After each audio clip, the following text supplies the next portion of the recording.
Bonjour à tous et bienvenue dans cette nouvelle vidéo, et aujourd'hui on va parler d'un sujet pas très connu en France. On va parler des audios Big Finish. Alors oui, c'est pas très connu en France parce qu'en fait, ça sort pas en France, en VF. Du coup, je pense que je vais devoir expliquer ce que c'est. Alors déjà, gardez bien en tête que je suis pas du tout expert dans ce domaine-là. Vous allez voir dans la vidéo que c'est la première fois que j'en écoute, donc voilà, je vais essayer de vous expliquer, mais peut-être je vais dire des conneries. Mais globalement, l'essentiel c'est que c'est des audios, c'est que en audio, c'est pas une série. Des audios spin-off plus ou moins à Doctor Who. Plus ou moins parce qu'en fait c'est pas canon en soi, hein, ce n'est pas canon dans la série. Parce que sinon ça créerait beaucoup d'incohérences. Mais par contre ça a son propre canon. Il y a vraiment beaucoup de séries dérivées audio Doctor Who. Mais par contre pour les audios, la série est canon. C'est juste, pour la série, les audios peuvent pas être canon. Voilà, comme j'ai dit, il y a beaucoup d'incohérences sinon. Et du coup quand je dis qu'il y en a beaucoup, c'est... Il y en a vraiment beaucoup. T'en as pour énormément de compagnons, pour énormément d'anciens docteurs. Parce que oui, alors pas à chaque fois, mais la plupart du temps, c'est les vrais acteurs qui reviennent pour prendre leur rôle. C'est notamment le cas des anciens docteurs, du coup, qui ne jouent plus dans la série.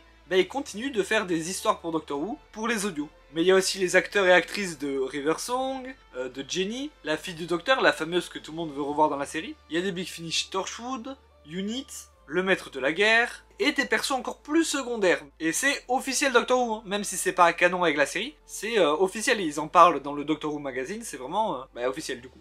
Et c'est vraiment quelque chose de très important du coup pour Doctor Who, surtout en Angleterre du coup, vu qu'il n'y a pas de traduction. Mais ça marche très bien. Au moment où je tourne par exemple, là ils viennent d'annoncer qu'il y aura une saison 7 de Torchwood en Big Finish, et donc tout le monde en parle évidemment, c'est vraiment important. Et donc la dernière fois que je suis allé à Londres, je me suis dit que j'allais ramener un audio pour tester. Sauf qu'évidemment je m'y connaissais pas du tout, donc arrivé devant l'étagère où il y en avait 1 milliard, je savais pas du tout quoi prendre. Enfin, je savais un peu quand même. Parce que, et là c'est une histoire plutôt compliquée que je vais pas aborder en détail ici, mais on en reparlera. Mais le 9ème Docteur, donc Christopher Eccleston, s'il n'a joué qu'une saison de Doctor Who, c'est parce qu'il y a eu des problèmes avec la prod durant cette saison. Bon, ça arrive souvent sur les premières saisons parce que il y a plein de trucs à gérer, enfin c'est vraiment le bordel. Mais du coup il a très mal vécu et donc il est parti et il voulait vraiment oublier ce côté, cette histoire de Doctor Who. Mais il y a déjà quelques mois, peut-être même quelques années, non il me semble pas, ça fait pas encore un an, je sais pas du tout, mais il y a pas très longtemps, il a annoncé qu'il reprendrait son rôle du Docteur pour les audios Big Finish. Parce que du coup jusqu'à présent,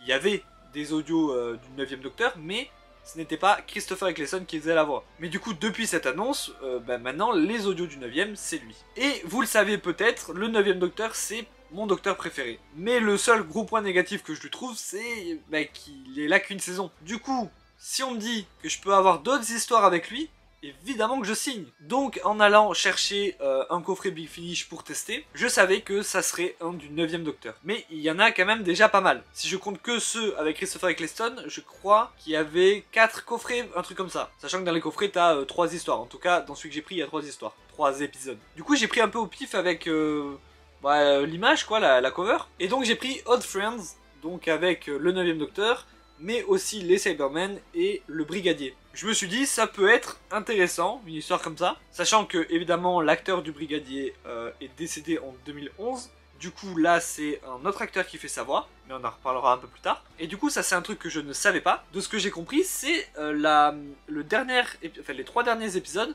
de la première saison du 9ème Docteur en tant que Christopher Eccleston dans les Big Finish. Parce que oui, ça marche par saison aussi, les Big Finish. C'est-à-dire qu'ils ne sortent pas un coffret par un coffret. C'est quand ils sortent plusieurs coffrets, ça fait une saison. Et du coup, là, visiblement, c'est la fin.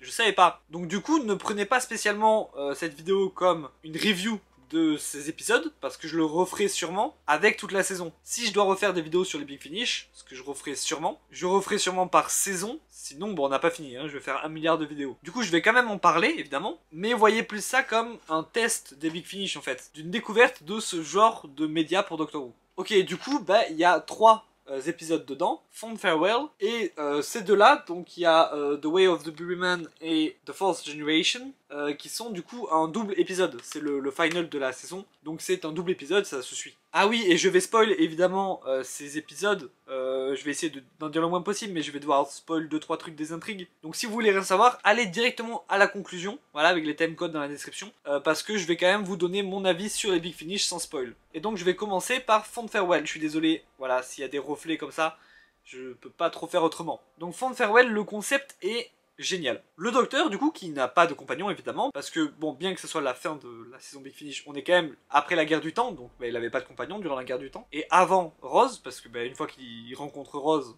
il la quitte plus jusqu'à qu'il se régénère. Donc il n'a pas de compagnon et il arrive sur une planète. Il est censé assister à un enterrement d'un de ses amis qu'il aurait rencontré du coup apparemment durant une expédition. Parce que c'est un scientifique, enfin un aventurier, enfin je sais plus. Ça fait déjà un petit moment que je l'ai écouté celle-là et je ne me souviens plus exactement de quel métier il fait. Mais ils étaient dans une expédition style Indiana Jones. Et en fait ces funérailles sont un peu spéciales parce que le concept c'est que la société du coup Fond Farewell a sauvegardé l'esprit du mort et l'implante du coup dans un robot pour qu'il puisse dire un dernier au revoir à sa famille et assister à ses funérailles en fait. Je sais pas si je suis très clair, mais globalement le mort assiste à son enterrement et avec sa famille quoi pour dire au revoir. Et ça ne dure évidemment qu'une journée et il ne peut pas quitter l'enceinte du bâtiment. Tout ne se passe pas comme prévu et en fait une fois ressuscité, il semble ne pas se souvenir du docteur et non plus de son assistante qui connaît aussi le docteur, qui était avec eux à l'expédition.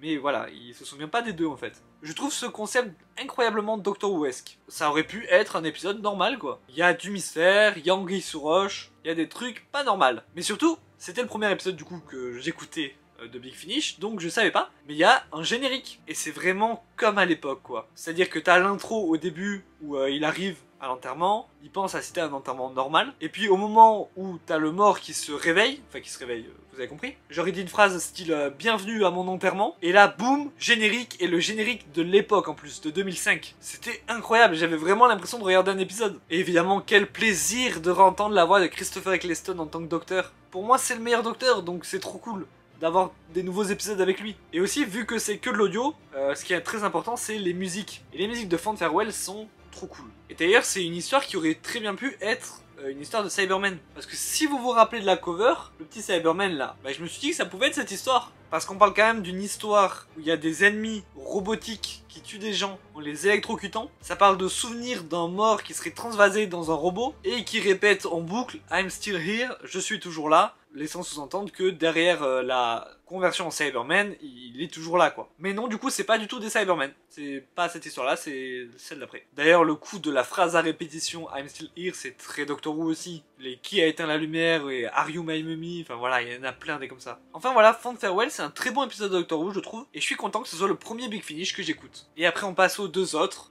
du coup, que je vais aborder ensemble, vu que c'est un double épisode. Donc Way of the Berryman et The Fourth Generation. Alors, là-dessus, j'ai beaucoup plus de mal niveau compréhension. Pourquoi? Tout simplement parce que ça se passe en Écosse, et que l'accent écossais est pas simple à comprendre. Mais forcément, du coup, j'ai préféré Fond Farewell, là où j'ai plus compris. Par contre, il y a plein de points positifs quand même pour les deux autres épisodes. Et on va commencer direct par le principal et peut-être le plus évident, le brigadier. Pour plein de raisons. Déjà, le brigadier, c'est un personnage que j'aime beaucoup. Pour l'instant, je suis pas un très grand fan de Unit. Kate Stewart, je l'aime bien dans le dernier épisode de Doctor Who, mais avant, bon, elle était plutôt anecdotique. Mais le brigadier, pour l'instant, de ce que j'ai vu, il est vraiment cool. C'est vraiment un personnage intéressant parce que il est un peu à l'opposé du docteur. Hein. Lui, il aime bien tout ce qui est armes, tout ce qui est il faut anéantir les menaces. Et pourtant, la relation avec le troisième docteur, du coup, pour l'instant, c'est tout ce que j'ai vu. Oui, parce que du coup, dans mon visionnage des classiques, j'en suis encore au troisième. C'est pour ça que j'ai pas vu beaucoup de Unit pour l'instant. Mais du coup, même si je suis en plein visionnage de l'ère où il est en plein dedans, où c'est carrément un compagnon du docteur, ça fait quand même plaisir de le revoir avec le 9ème docteur. Parce que oui, ça aussi c'est très cool, il n'est jamais apparu dans les New, le brigadier. Et le voir avec le 9ème docteur, qui est le docteur qui vient de faire la guerre du temps, je vous rappelle, c'est très intéressant parce que du coup, il vient de faire exactement ce qu'il reproche au brigadier durant tout le temps, c'est-à-dire utiliser la force pour mettre fin à la guerre, voilà ce qu'il déteste faire. Donc c'est trop cool. L'acteur qui joue le brigadier, enfin qui fait sa voix là dans l'épisode, qui n'est du coup plus le vrai acteur, a la même voix. Vraiment, c'est abusé à quel point il arrive à reproduire la voix du brigadier à la perfection. Bon après au niveau de l'histoire, je vais la résumer très vite, parce que je vous rappelle que je suis pas sûr de tout avoir compris. Mais globalement, on est du coup en Écosse, on est dans une petite ville un peu traditionnelle, un peu médiévale quoi, de ce que j'ai compris. Et on est avec Sam et Fiona. Fiona qui est guide touristique, et qui habite là depuis des générations. Et au final, on se rend compte qu'il y a des fantômes, enfin des sortes de fantômes autour d'un pont et tout ça, c'est des âmes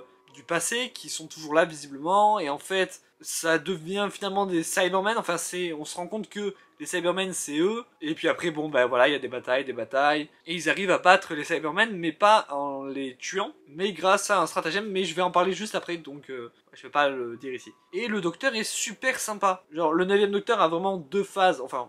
En fait, tous les docteurs ont vraiment deux faces. La phase très sérieuse, il faut que j'anéantisse les Daleks. Et la phase Everybody Lives, c'est cool, la vie, le docteur danse. Et je trouve que, pour le 9ème docteur, les gens se souviennent surtout de sa phase sérieuse et en mode aigri et pas de blague et vraiment très sérieux. Alors que le 9ème docteur, c'est aussi rigoler, voir le bon côté des gens, faire des petites blagues. Et je trouve que dans ces épisodes-là, on retrouve vraiment ce côté-là. Donc je suis très content. Il y a aussi quelques références à la guerre du temps. Il veut pas en parler au brigadier par exemple. J'aurais aimé qu'on pousse un peu plus ça, que le brigadier pose plus de questions, mais en même temps, bah il comprend très bien que le docteur a pas envie d'en parler quoi. Et les Cybermen font plutôt peur, en audio en tout cas. Même si parfois ça me sort un peu de l'histoire parce que j'ai du mal à les comprendre, ça fait quand même plutôt peur. Après oui, c'est encore une histoire de Cybermen avec Unit. Bon les deux sont très liés au final. Par contre, c'est la première histoire, enfin je crois qu'il y en a eu une autre en Big Finish, mais de ce que j'écoute, c'est la première histoire du 9ème docteur avec les Cybermen. Et ça, c'est toujours un truc que j'ai voulu voir du coup, parce qu'il a jamais eu dans la série l'occasion de les voir. Et on va parler un peu vite fait de la fin, parce que je trouve que c'est le meilleur truc à propos de cet épisode. Fiona se fait convertir en Cyberman. Moment d'émotion évidemment, parce que du coup Sam, son petit ami, se rend compte que il pourra plus la voir. Mais grâce au pouvoir des souvenirs, ils arrivent à faire redevenir Fiona gentille, mais toujours Cyberman. Et c'est ça qui est encore plus horrible du coup, parce que elle se souvient plus ou moins de tout. Pas exactement, mais un peu. Mais elle ne peut plus vivre avec Sam quand même et vivre dans le monde des humains. Tout simplement déjà parce que c'est un robot. Et en plus parce qu'elle ne ressent toujours pas les émotions. Et ça je crois que c'est jamais vu dans Doctor Who, enfin en tout cas pas à ma connaissance, de traiter ce sujet d'un genre un gentil Cyberman mais qui n'aurait pas les émotions. Parce que c'est déjà arrivé que des Cybermen se souviennent et du coup soient gentils, mais ils avaient encore les émotions en général. Du coup j'ai beaucoup aimé les adieux de Fiona et aussi en parallèle les adieux, enfin les au revoir j'espère, du brigadier et du 9ème docteur, qui sont très cool. J'adore en fait la dynamique entre le 9ème docteur et le brigadier. Et j'espère qu'on reverra d'autres épisodes entre eux. En fait, en termes général aussi, j'aime bien quand le 9ème docteur est associé à des choses, des classiques, parce que bah, c'est un truc qu'on n'a pas trop vu du coup dans sa saison. Évidemment, il était associé au Dalek, mais c'est plus ou moins tout. Donc j'aimerais bien aussi dans les Big Finish le revoir, voir d'anciens compagnons peut-être. Ça pourrait être très très cool ça. Surtout maintenant qu'il a fait la guerre du temps. Enfin voilà, du coup pour conclure, j'ai beaucoup aimé les audios Big Finish. Je vais évidemment en écouter d'autres. Déjà peut-être que je vais prendre du début de la saison du 9ème docteur, et aussi en essayer d'autres évidemment, mais je sais toujours pas lesquels sont bien, lesquels sont pas fous, par lesquels commencer, tout ça. Donc si vous vous y connaissez par exemple, n'hésitez pas à en dire en commentaire. Je lis évidemment tous les commentaires, du coup ça pourrait m'aider de savoir quel audio Big Finish sont les meilleurs et par lesquels je dois commencer. En tout cas on reparlera des Big Finish sur cette chaîne, c'est sûr et certain, mais il va falloir attendre un peu parce que pour l'instant j'en ai pas d'autres, ils sont pas faciles à trouver du coup parce qu'ils sont pas en France, mais abonnez-vous pour ne pas les manquer, et moi je vous dis à dans 2 semaines pour la prochaine vidéo. Salut.